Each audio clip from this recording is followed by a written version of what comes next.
My thoughts, as you can tell, are garbled and jumbled and messed up and not ordered, but they're passionate and they're real and they're visceral. Hi, how are you?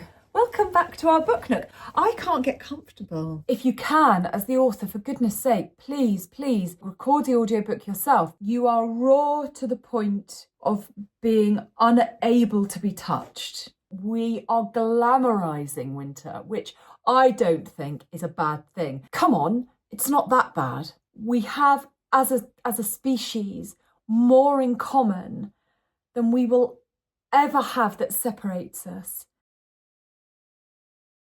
Hello, I'm Cherry Menlove and welcome to my Cosy Nook book club. This month on the book club, we are discussing Wintering by Katherine May. January, gosh, we are nudging towards the end of January. This is bonkers to me because it was just Christmas, obviously. I'm kind of pleased January's almost behind us. I don't or haven't historically enjoyed January because I'm such a huge Christmas fan, which makes the book that we are covering, discussing, reading more pertinent and applicable than many others would be at this time of year. Okay, I'm almost comfortable. It's this cushion. We're talking today about Wintering by Katherine May. I have so many thoughts and comments and feelings about this book that I'd love to discuss with you. Yes, it's quite tricky when this is almost a one-way conversation at the moment, but please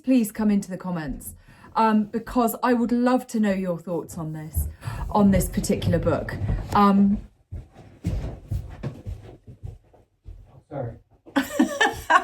My children have an inset day today. I just would love to know your thoughts on it because I think it's an important book. It was a book that sort of tapped into the zeitgeist at the time. And it's one that has changed my opinion and changed my thoughts on many, many things. It has helped me. That doesn't mean that it's a perfect book, but it's an incredibly valuable book. I think the concept of wintering has been misunderstood over the years. When you hear people saying, oh, we're wintering in Florida, that literally means they're maybe leaving a colder part of the States and going down to the sunnier climes of Florida. Or you may overwinter plants. So you protect them during the cold season. However, I think that Katherine May is defining the term wintering much more metaphorically. The subtitle is The Power of Rest and Retreat in Difficult Times. And the story opens with a glorious summer's day on the beach. Without giving too much away, her husband gets incredibly ill. She then finds challenges in life after his recovery, that take a long time to work through, physical challenges. And also there's some definite challenges with their son. Katherine sort of takes you through this process of her husband and his recovery, her own recovery, and what happens to her as a person as she goes through her challenges, and also, of course, working with her son, going through these challenges with her young child, which would be incredibly challenging for any parent. But what Katherine May does in Wintering is she weaves through the stories, the real life stories, with wonderful tales, myths, legends, folklore, tradition, habits, different styles of dealing with certain situations on different continents, in different countries, in different cultures. And it's so poetically written. And I don't want that to sound diminishing in any way, because it's not. She manages to completely transform a time that is, or could be incredibly bleak, into something with hope, even if it's just a tiny glimmer. I would expect that most of us, if not all of us, have had some terribly dark times in our life so far, and we're still here. We may be here in a different form, maybe ever so slightly broken, or with our cracks in us, that haven't maybe completely healed. When we look back on those times, it's valuable to know what it was that got us through them. And that's what this book does. It explores how, in those dark times in your life, the different types of things or the different ways that you can get through those terribly dark times, almost intact, if not a little different. And I think that with a mental health crisis just running globally, these types of tools, to have them at our disposal, are incredibly valuable, especially during the months of January, February and March. And that's just me speaking personally. So although this book talks about the winter season in our life, I think it has also opened up something culturally and in a more sort of pop culture, sort of zeitgeisty way, whereby we now take it upon ourselves to winter and to winter well. And that's something that I think is the most valuable thing that Katherine May has brought up in us. We were ready for this. We were ready for this book. We were ready to rebrand that time after Christmas when it can be so bleak, when you have things like Blue Monday. I don't want Blue Monday in my life, in my conscience.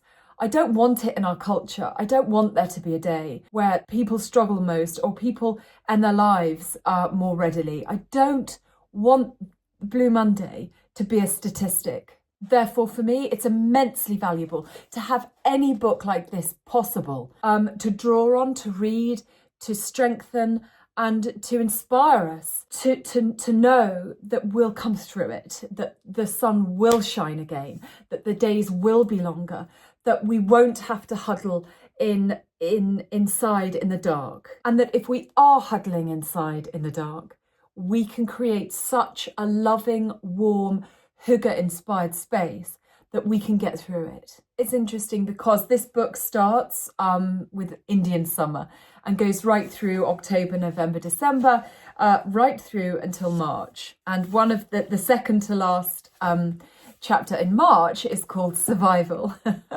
I get that. As soon as September hits, as soon as, the children go back to school, as soon as September hits, for me personally, I get so excited until New Year's Eve. And then I have known to crash slightly.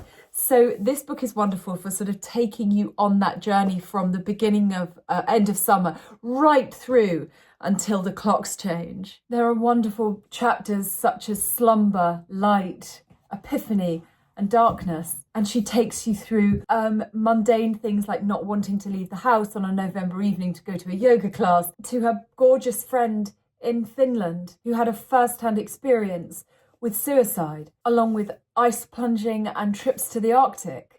This book is full of adventure, both sort of physically and geographically, but also emotionally, spiritually, mentally. Life is an adventure. Katherine May doesn't shy away from that adventure. She's incredibly vulnerable in the book and just tells it straight, tells it very poetically, but doesn't embellish. I never got the sense that any of the poetry in her writing was embellished in any way. It was almost, I felt, just the way she speaks. This is where I want to get to my controversial point. When I read the physical book, the physical version of Katherine May, I imagined her talking to me, I imagined her writing, and I was there with her during these troubled times. However, when I listened to the audiobook, I found myself getting really irritated. I found myself having less sympathy, less empathy. I found myself saying, come on, it's not that bad. And the thing is that the person narrating the audiobook had a beautiful voice, truly, truly beautiful. It just didn't penetrate as much. I think this is a big lesson. I think that if you're writing a book as personal as Wintering, if you can, as the author, for goodness sake, please, do the audiobook, record the audiobook yourself, because then we get you, we hear you, and we hear your voice. After I'd finished the audiobook and this book, I then found and searched for Katherine May on a couple of podcasts, and I was especially interested to listen to her with Annie Mac, because I love Annie Mac. I mean, Annie Mac is amazing. And I loved Katherine May on that. I mean, she's tremendous, wonderful, truly, truly wonderful. So I just think that's a place where authors can sort of slip up slightly or be misunderstood. Wintering when you are not in a good place, whether that's wintering metaphorically or actually going through January, February and March, or God forbid if the two collide, is incredibly difficult. I've wintered myself. You are raw to the point of being unable to be touched in any way. And sometimes that season of wintering hits you like a bolt out of the blue and leaves you completely blindsided, as it did in my case. Or it can be something that you've tried so hard to prepare for, maybe the death of someone or the breakup of a relationship, and you know it's coming, but when it finally arrives, you are not prepared for it. Just think that the message or the through line or the philosophy in this is that absolutely you might be blindsided. Absolutely something might happen that isn't fair. Absolutely you might not be prepared for what life throws at you, but it's going to throw it at you anyway at some point. And I think that the message in this book is you're not the first. You will not be the last. We have, as a species, more in common than we will ever have that separates us. But that through the way society has changed, or culture has changed, or the way we live and behave, maybe that's changed, we are more isolated. So with books like this, we can start to change those things. We can start to lay the foundation of less isolation, just in case we need people somewhere down the line. So that on those November nights or those January afternoons, we don't feel so desolate, just in case a season of wintering hits us. I'm going to wrap up now, but I think one of the things that I am most grateful for is that Katherine May has brought the concept of wintering into the consciousness of us here in the UK. We don't have super severe winters, so we're not like Finland or Denmark or Sweden, where we might be snowed in for weeks on end, even parts of the States. So we don't have these extreme times. We have greyer, damper, more sort of bleak, we don't have that beautiful light that the snowy days give us, where the whole house is flooded with light. We don't get that. So we get more of like a drip, grey drip sense of winter. But what I love with this being written by a British author is that because it's become almost part of a zeitgeist in a way, we are now taking it upon ourselves to winter, whether it's harsh out there or not. So we know that January is coming. It's not just going to hit us in the face. We are embracing a more sort of hygge sense in the winter months. We know it's coming. We're preparing. We are glamorizing winter, which I don't think is a bad thing. This isn't about over-consumerism or buying more stuff. This is about being aware and making a choice to glamorize it instead of just being sucked into the bleakness of it. I am all for that. I don't want that to be a controversial take. If it is, I'm prepared for the pushback, because I know in my own experience that when the decorations come down, if I can change my space and retain the sense of safety and coziness, but without the carols and without all of the celebrations, it's going to stand me in really, really good stead, emotionally, physically, and mentally. That's the dog. So that's something I'm incredibly grateful to Katherine May for doing, for bringing it into our awareness and for allowing us the chance to glamorize those dead months of January, February, March, to keep our sweater game up. This is thrifted. To keep the candles out, to keep some of the foliage out, to keep the fairy lights out, to know but that we can shift our perception of it ever so slightly, and it can be just as glorious as the spring, summer, and autumn months. I find it difficult to discuss books without giving too much away, but I will say that this beautiful, beautiful book has brought a lot of peace in my life in the way that I've explained, because it's allowed me to glamorize a time of year that I don't like. Come here. Come on. You naughty.